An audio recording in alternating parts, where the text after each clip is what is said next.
Goeiedag almal, ek is Manny van Bloemfontein. Dit is vandag Dinsdag, die 14de Oktober 2025. Ons doen die nuus in kollig en ons hoofopskrifte vandag sê 6-jarige kind word doodgeskok wat aan 'n onwettige kragverbinding raak. Nuushooftrekke vir vandag. Hulle is gewoon daaraan dat die DA oor alles kla. 6-jarige kind doodgeskok wat aan 'n onwettige kragdraad raak. Graad 1 onderwysers se syfervaardigheid word opgeknap. Suid-Afrika is bly oor die vrede in die Gaza-strook wat bereik is. Proteas wen Bangladesh in 'n taai wêreldbeker wedstryd. Pollard se waarde sal nog besef word vir die bulle. 'n 6-jarige seun is doodgeskok nadat hy in metaal van 'n plakkersrit gevat het wat aan 'n onwettige kragverbinding geraak het. Die kind is by sy aankoms aan die Danhoen Daghospitaal doodverklaar. Ons het groot uitdagings in Danhoen weens onwettige verbindings en vandalisme, soos Simelindile Mafaduka, Eskom woordvoerder. Volgens hom is die onwettige verbinding intussen by die huis verwyder. 'n Hoofbestuurder van Eskom het sy innige meegevoel met die kind se naasbestaandes betuig. Hy het die noodsaaklikheid van samewerking in die gemeenskap beklemtoon om die probleem van onwettige verbindings uit te wis en die misdadigers wat gemeenskappe in gevaar stel tot verantwoording te kan roep. Inwoners wat kragverwante diefstal, soos onwettige verbindings, kabeldiefstal en die vandalisme van elektriese infrastruktuur by die polisie aanmeld of by Eskom se misdaadnommer, naamlik 0800 11 2722. Eskom se veiligheidsdienste kan ook bereik word by 064 957 3383. 3 mense is in 'n ongeluk op die N9 tussen Harold en Uniondale dood toe 'n minibus taxi met 17 insittendes omgeslaan het. Die polisie in George ondersoek 'n saak van strafbare manslag in verband met hierdie voorval. Die polisie is gister omstreeks 06:45 na die toneel ontbied nadat die taxi omgeslaan het.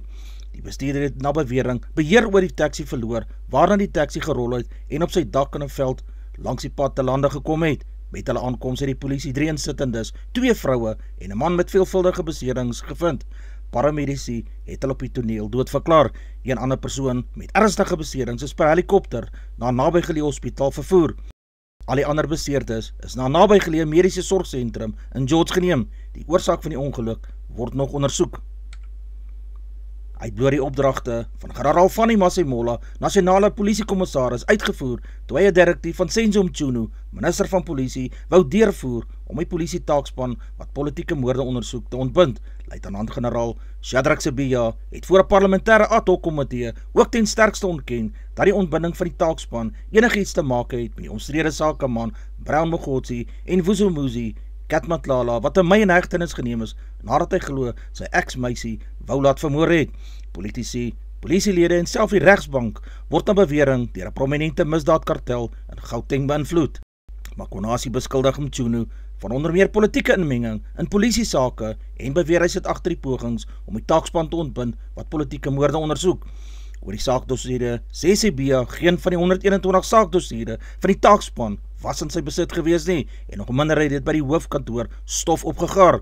Advokaat Norman Arendse SC, getuienis aanvoerder, het Sibiya daarop gewys dat die ondersoekers in die Matlala saak op WhatsApp boodskappe afgekom het, waaraan Mogotsi Matlala in kennis gestel word dat die taakspan wat politieke moorde ondersoek ontbind is en dat hulle nie weer van Matlala sal plan nie.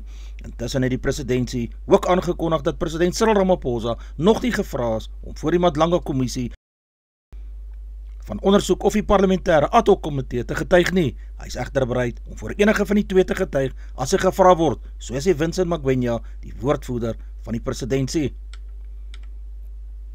Dis infameleen dat president Cyril Ramaphosa elke week die huis van 'n sakeman besoek het wat korrupsie by die Tembisa Hospitaal verbind word, soos sê die presidentsie. Morgan Maumela word betrek by 'n korrupsienetwerk wat glo 820 miljoen rand in 2 jaar by die Tembisa Hospitaal gesteel het. Die president besoek ook 2 huise wanneer hy die kans kry. Die huis van sy suster wat in Soweto woon en die huis van Jay Modlatsi, sy jarelange kameraad en vriend van die Mynwerkersunie NUM. Magwenya sê Ramaphosa hou vol dat hy geen persoonlike verhouding met Maumela gehad het nie. Hy is nie aan Maumela verwant nie, behalwe dat hy baie jare gelede met sy tannie getroud was. Molefe het voorts aan die presidentsie gesê, foto's en 'n video van Ramaphosa is geneem toe hy op pad was na die Saxon Hotel. Ramaphosa het nie geweet voor wie se huis hy afgeneem is nie. Magwenya sê net voordat Ramaphosa as adjunkt president aangestel is, het hy sy onmiddellike familielede byeengeroep en hulle streng aangesê om nie sake met die regering te doen of beplan om sake met die regering of enige staatsinstelling te doen nie. Magwenya meen die beweringe oor Ramaphosa Maumela is ironies omdat die president die proklamasie onderteken het wat gelei het tot ondersoeke wat die omvang van misdadigheid en korrupsie by die Tembisa Hospitaal blootgelê het. President Cyril Ramaphosa steur hom nie veel daaraan dat die DA kla oor die besluite wat hy neem nie. Volgens Vincent Magwenya, woordvoerder van die presidentsie, kritiseer die DA alles wat die president sê of doen. Advokaat Lenus Breitenberg, DA LP en woordvoerder oor justisie en staatkundige ontwikkeling het onlangs Ramaphosa se keuse van personeellede gekritiseer omdat hulle nie die nodige regskundigheid het om 'n geskikte kandidaat te vind nie. Volgens Breitenberg is dit verstommend dat geen regskundiges met strafregtelike ervaring in die paneel dien nie. Nie 'n enkele lid van die regsprekende gesag of strafregtelike vervolging is ingesluit nie. Hoe kan 'n paneel sonder enige vervolgingskundigheid kandidate vir hierdie belangrikste vervolgingspos in Suid-Afrika benoem? Sy sê dis onduidelik watter waardevolle bydrae die liggame kan lewer in die keringsprosesse indien enige. Die president moet verseker dat die beste kandidaat gekies word om die NVG behoorlik uit sy krisis te gelei. Volgens Magwenya het hulle nog nie enige amptelike kommunikasie daaroor van die DA ontvang nie. Hy sê Ramaphosa is daarvan oortuig dat die individue wat in die paneel aangestel is, toegerus vir die belangrike taak is. Om die syfervaardigheid van alle grondslagfase onderwysers en leerlinge in die Weskaap te verbeter, het die Weskaapse Onderwysdepartement, die WKOD, 'n nuwe opleidingsprogram van stapel gestuur. Alle graad 1 onderwysers by 70 skole oor die provinsie heen het hierdie maand van rolle verwissel en was aan die ontvangkant van die lesse. Die opleiding in syfervaardigheid volg op 'n soortgelyke program vir leesvaardighede, ook vir die grondslagfases.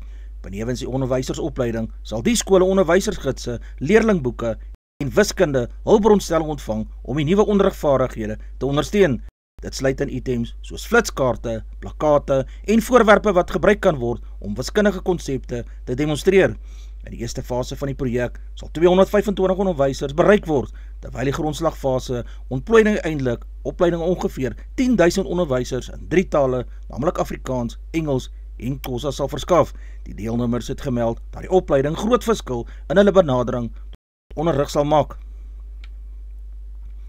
Suid-Afrika hoop dat die vredesproses wat in die Gaza-strook begin het, uiteindelik tot 'n onafhanklike en soewereine Palestynse staat sal lei wat deur Israel sowel as Amerika erken word. Suid-Afrika sal die situasie fyn dophou en wil graag sien dat 'n humanitêre korridor tot stand sal kom sodat broodnodige voorrade aan mense in die Gaza-strook verskaf kan word. Ons wil graag hê dit moet uiteindelik tot 'n twee-staat oplossing lei waar 'n onafhanklike en soewereine Palestynse staat tot stand sal kom wat 'n vrede naas Israel kan bestaan.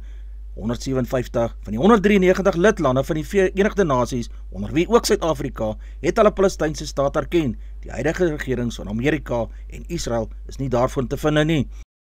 Die EFF en die DA het gister hulle stemme bygevoeg by president Cyril Ramaphosa in hulle innige meegevoel getuig oor die families van 42 mense wat Sondag in 'n busongeluk op die N1 naby Louis Trichardt in Limpopo dood is. Die bus het Sondag omstreeks 1800 uur langs 'n steil bergpas van die pad afgeswenk en teen 'n helling af neergestort. 42 mense is dood en 49 mense is beseer. Die DA is baie hartseer oor die sterftes in die verskriklike busongeluk op die N1 buite Louis Trichardt. Die DA het gevra vir 'n ondersoek na ongelukke op Limpopo se bergpasse om die gereelde ongelukke wat gewoonlik sterftes veroorsaak te verhoed. Die IFP het gevra vir 'n volledige ondersoek na die oorsaak van die busongeluk van Sondag. Ramaphosa het vroeër gister die ongeluk 'n tragedie genoem en sy innige meegevoel aan almal betuig. SANParks se inkomste het in die 2025 boekjaar die eerste keer die 4 miljard rand kerf oorskry. 75% van die inkomste is uit kommersiële aktiwiteite gegenereer, wat die doeltreffendheid van die entiteit se kommersiële strategie beklemtoon. Die resultate demonstreer dat die SANParke oor sterk finansiële gesondheid beskik, ondersteun deur soliede groei in inkomste, gesonde likwiditeit en 'n veerkragtige balansstaat wat bevestig dat 'n finansiëel gesonde instelling is wat goed bestuur word. SANParks het ook 'n ongekwalifiseerde auditmening vir die afgelope boekjaar ontvang en het 86% van sy prestasieteikens bereik. Intussen het besoeke van internasionale toeriste aan Suid-Afrika in Augustus die hoogte ingeskiet. Die loting by die 4de Wêreldbeker cricketwedstryd het nie in die guns van die Proteas afgeskop nie. Die Bangladeshe kaptein Nigar Sultan, wat hulle kaptein is, het die lood gewen en besluit om eerste te gaan kolf. Vir Suid-Afrika se kaptein Laura Wolvaardt was dit dus die eerste veldwerk te verrig en gou te kyk hoe die paadjies ingeoes kan word of om die span te beperk tot 'n laattelling. Die Proteas het 16 extras afgestaan, wat bestaan uit 12 wydlopers en 4 bylopies. Dit wys die Suid-Afrikaanse bowlers het soms 'n bietjie van hulle wedstrydplan afgewyk, maar tog het hulle deurgedruk met goeie veldwerk en die bowlers het oor die algemeen redelik goed gevaar met die bal. Fargana Houk het 30 lopies van 76 balle geslaan voordat Nkululeko Mlaba haar BV betrap het. Rubia Heider het 25 lopies gekry van 52 balle, maar is uiteindelik deur Nadine de Klerk uitgebou. Sharman Akhter het 50 lopies geslaan voordat Anneke Bos haar uitgehardloop het. Nigar Sultan, die kaptein, en Pakkie Wagter het 32 lopies aangeteken, waarop Shorna Atter ingekom het en verwoesting met die kolf aangerig het. 51 lopies van 35 balle uitgevolg, wat insluit 3 sesse en 3 viere. Sobana Mostari het 9 lopies aangeteken, maar is deur goeie veldwerk van Tumi Sekhukhune uitgehardloop. Rubia Katoen is vir 'n nulletjie teruggestuur en Rito Moni het 19 lopies gekry van 8 balle met 3 viere wat geslaan is. Die Bangladeshe span het 232 lopies in hulle toegelate 50 bilbeerte aangeteken met 6 paadjies wat platgelaat is. Vir die Suid-Afrikaanse bowlers het Marizaan Kap 27 lopies afgestaan en geen paadjie geneem nie. Nadine de Klerk het 1 paadjie geneem vir 39 lopies. Chloe Tryon het 1 paadjie na 10 beerte gevat vir 41 lopies en Nkululeko Mlaba 2 paadjies vir 42 lopies na 10 beerte. Die Proteas het gemengde welslaa met die kolf gehad. Laura Wolvaardt, die kaptein, het 31 lopies gekry van 56 balle. Desmond Brits is uit met haar eerste aflewering teen Nahida Akhter. Anneke Bos het 28 lopies geslaan van 35 balle wat insluit 6 viere. Annelie Derksen is uit op 2 lopies, maar die Zaankap het weer 'n reuse beurt gehad en 56 lopies van 71 balle geslaan wat bestaan uit 4 viere en 'n groot 6. Sinalo Jafta kon net 4 lopies van 13 balle tot by die span se totaal gevoeg het. Chloe Tryon het ook vasgestaan in 'n goeie vennootskap met Nadine de Klerk gedeel om 62 lopies van 69 balle te slaan wat 6 viere en 'n groot 6 ingesluit het. Nadine de Klerk het 37 lopies van 29 balle geslaan met 4 viere en ook 'n groot 6. Masabata Klaas het op 10 lopies van 13 balle geëindig. Die Proteas het geëindig op 235 vir die verlies van 7 paadjies en daar was nog 3 balle in die wedstryd oor. Wel gedaan vir die Proteas. Hulle lê nou derde op die Wêreldbeker punteleer. Die All Blacks hou by sy beproefde kombinasies vir hulle jaareindtoer volgende maand nadat hulle gister hulle voorneme aangekondig het om vir die eerste keer in 15 jaar 'n Grand Slam te behaal. Die Nieu-Zeelanders kom teen Ierland, Skotland, Engeland en Wales te staan. Die Stutevita Mafileo is die enigste groentjie wat gekies is in die span. Die herontmoeting met Ierland op Soldier Field gaan 'n groot geleentheid wees. En dan is dit 'n fantastiese uitdaging om sommige van die noordelike halfrond se beste spanne op hulle tuisvelde aan te durf. Die All Blacks het die Grand Slam die eerste keer in 1905 aangedurf met die span as wat die Originals bekend gestaan het. Die All Blacks het sedertdien 4 keer in Grand Slam behaal in 1978, 2005, 2008 en ook in 2010. Die All Blacks pak Ierland op 1 November. Nadat Suid-Afrika die tuisspan begin frustreer het met die kolf het hy 4 paadjies in die laaste skof verloor om die dag op 216 vir 6 in sy eerste beurt af te sluit. Dis nog 'n agterstand van 162 lopies nadat Pakistan voor die dag vir 378 uitgebou is. Die tuisspan het op 313 vir 5 voortgekolf. Ryan Rickelton op 71 van 137 balle en Tony de Zorzi op 81 uit van 141 balle het Suid-Afrika vroeg hoop gegee. Aiden Makram het op 20 oorleef toe 'n verwysing beslis het dat hy nie die bal geraak het nie. Salman Aga, die tuisspan se derde draaier, het die goeie vennootskap van 94 lopies om die derde paaltjie verbreek toe Rickelton op glip uitgevang is. Die Proteas het 'n goeie oggendskof beleef en danksy die linkerhandse draaier Senoran Metusamy wat op 6 vir 117 wat 3 paaltjies in 1 boubeurt geneem het en sy eerste 5-tal paaltjies in toetskriket voltooi het. Metusamy het later ook vir Shaheen Shah Afridi wat op 7 is uitgebou. Agatha op 93 het sy 100-tal misgeloop toe hy deur Metusamy van Prenelin Subrayen 2 vir 78 se bulwerk op diep bygevang is. Die toetsreeks teen Australië was 2 keer moeiliker as die vorige afgehandelde teen Nieu-Seeland in netbal. In die eerste toets was die Aussies met 64 teenoor 53 baas en in die tweede een het hulle met 67 teenoor 40 gewen. Die Proteas het verlede maand hulle reeks teen Nieu-Seeland tweede op die wêreldranglys ook met 0 teenoor 3 verloor. Die tellings was 77-51 en 70-58, asook 56 en 55 in die Kiwis se guns. Suid-Afrika beklee tans die 5de plek op die ranglys. Dit is nou die afrigter se taak om met die inligting tot ons beskikking ons span vir die volgende uitdaging te verbeter. Daar is met groot afwagting uitgesien na die Springbok loskakel Handré Pollard se tweede debuut vir die Bulle Saterdag aan hier teen Ulster in die VRK. Pollard wat vir die eerste keer sedert 2019 vir die span opgetok het, was knap, maar het ook in die Bulle ondersteuners 'n rede gegee om die vreugdevuure aan te steek nie. Johan Ackerman, hoofafrigter van die Bulle, het met groot takt vir Pollard in die bres getree toe hy oor sy vertoning gepols is. Ek is seker, ons sal soos die seisoen vorder, sy waarde, leierskap en vaardighede omsien. Dit was die eerste wedstryd vir ons en almal moet geduldig wees met hom. Ackerman is gevra of dit die moeite werd was om Pollard en die 3 ander bokke, Kainan Moody, Marco van Staden en Wilco Louw in die beginspan te kies vir sy span se eerste toerwedstryd. Daar was genoeg kanse om die wedstryd te wen, maar individuele foute het dit ongedaan gemaak, het die afrigter gesê. Advertensie van Netwerk 24, teken in en kry verskeie tydskrifte en koerante. Advertensie van Bloemkeel vir jou. Jy kan vir Diana of Susan by 082-390-339 kontak. Hulle sal jou voertuig se registrasie namens jou behartig.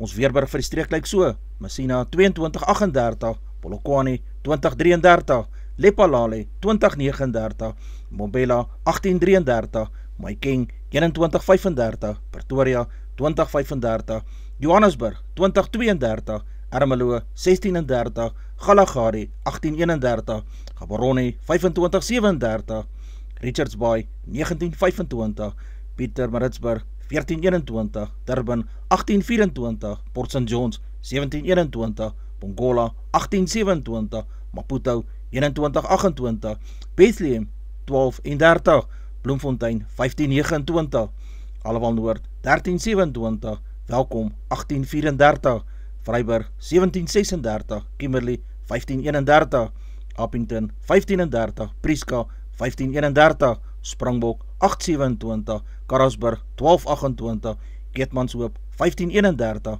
Mariental 1835, Alexanderbaai 13 en 17, Brandvlei 1028, Loederitsbaai 1530, Vredendal 1025, Kaapstad 14 en 18, Sutherland 4 en 19, George 1119, Jeffreys Bay 1421, Geberra 1323, Graafreinet 923, Kapogelas 13 en 18, Taar 1327, Molteno 722, Beaufort West 1024 en laastes Oos-London 11 en 23 grade Celsius in die middag. Die markte vir die dag lyk so: die rand verhandel teen R17.34 teenoor Amerikaanse dollar, die Australiese dollar kos R11.29, die euro verhandel teen R20.05, 'n pond kos R23.10, 'n yen kos 11 sent, die prys van silwer is $51.95 Amerikaanse sent, platinum se prys is $1,655, palladium kos $1,480, goud per fyn ons is $4,093, Brent olie se prys per vat is $62.73 Amerikaanse sent. Gedagte vir die dag: vertroue is 'n byproduk van integriteit, so moenie te maklik ongelowig wees nie.